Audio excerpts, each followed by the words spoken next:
ഉരുൾപൊട്ടലുണ്ടായ കോഴിക്കോട് വിലങ്ങാട് കേന്ദ്ര ദുരന്ത നിവാരണ സംഘം ഇന്ന് സന്ദർശിക്കും.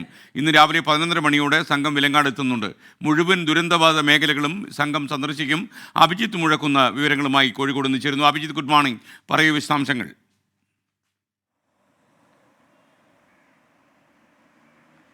SKN good morning. രാവിലെ 11 മണിയോടുകൂടിയാണ് കേന്ദ്ര ദുരന്ത നിവാരണ സംഘം വിലങ്ങാടെത്തുക. വിവിധ മേഖലകൾ ഇവർ പരിശോധിക്കും, സന്ദർശിക്കും, പഠനം നടത്തും. അതിനുശേഷം കൃത്യമായ രീതിയിലുള്ള ഒരു റിപ്പോർട്ട് ഇവർ തയ്യാറാക്കുകയും ചെയ്യും. കഴിഞ്ഞ ദിവസം മന്ത്രിസഭാ യോഗത്തിൽ നിർണായകമായ തീരുമാനം വിലങ്ങാടിനെ സംബന്ധിച്ചുണ്ടായിരുന്നു.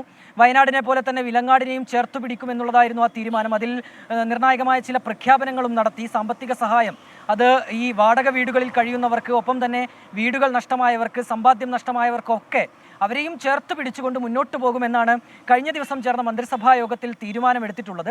ഒപ്പം തന്നെ ഇതിൽ ഏറ്റവും പ്രധാനപ്പെട്ട ഒരു കാര്യം, ഏതാണ്ട് 300 കോടിയോളം രൂപയുടെ നാശനഷ്ടം ഈ മേഖലയിൽ ഉണ്ടായി എന്നുള്ളതാണ് ഒരു പ്രാഥമികമായ വിലയിരുത്തൽ. അതിനാൽ തന്നെ വിലങ്ങാടിനും ഒരു സ്പെഷ്യൽ പാക്കേജ് വേണം എന്നുള്ള ഒരു ആവശ്യം നിലവിൽ ഉയരുന്നുണ്ട്.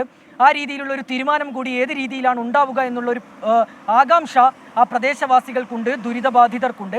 അതിനാൽ തന്നെ ഈ കേന്ദ്ര സംഘം എത്തുമ്പോൾ, ഒപ്പം തന്നെ മന്ത്രിമാരൊക്കെ എത്തുമ്പോൾ അവർ ആ ഒരു പ്രതീക്ഷയിലാണ്.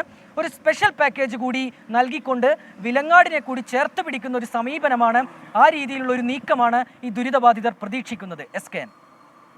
Thank you. അഭിജിത്ത് മുഴക്കുന്നാണ് നമുക്കൊപ്പം ചേർന്ന്.